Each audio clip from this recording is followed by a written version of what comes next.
તો ખેરાલુ શહેરમાં અજગર જોવા મળ્યો છે। સેવા સદન નજીક કણજીના ઝાડ પર અજગર દેખાયો। સ્થાનિક લોકોએ વન વિભાગ અને સ્થાનિક સાપ પકડનારાઓને જાણ કરી છે। ખેરાલુ વન વિભાગના વનપાલક તત્કાલીન ઘટના સ્થળે દોડી આવ્યા। સ્થાનિક મહેબૂબભાઈ સીધી પણ સ્થળ પર આવી પહોંચ્યા હતા। અજગર ઝાડ પર દેખાયો હોવાની ચર્ચા થતા લોકોના ટોળા ઉમટ્યા હતા। વન વિભાગ ઇન્ચાર્જ અધિકારીએ ઝાડ પરથી અજગરને ઉતાર્યો હતો અને પિકઅપ ડાલા જીપ ઊભી કરી ઝાડ પરથી અજગર પકડવામાં આવ્યો હતો। અંદાજે 8 ફૂટ લાંબા મહાકાય અજગરને કોથળામાં પૂરવામાં આવ્યો હતો। ઇન્ચાર્જ વન અધિકારી ચૌધરીએ મીડિયા સમક્ષ વિગતો આપી હતી। અજગરને તારંગા નજીક વનમાં છોડવામાં આવ્યો છે।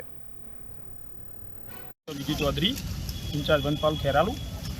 આજે સમાચાર એવા મળ્યા હતા કે સેવા સદનના સામે એક ઝાડ ઉપર અજગર એવો મેસેજ મળ્યો, તો તાત્કાલિક ફોરેસ્ટની ટીમ અને સ્થાનિક માણસો સાથે એનું રેસ્ક્યુ કરી અને તારંગાના જંગલમાં રિલીઝ કરવામાં આવ્યો। અજગર કેટલો લાંબો હતો અને કેવી સ્થિતિમાં? 8 થી 9 ફૂટનો હશે અંદાજિત અને માદા છે।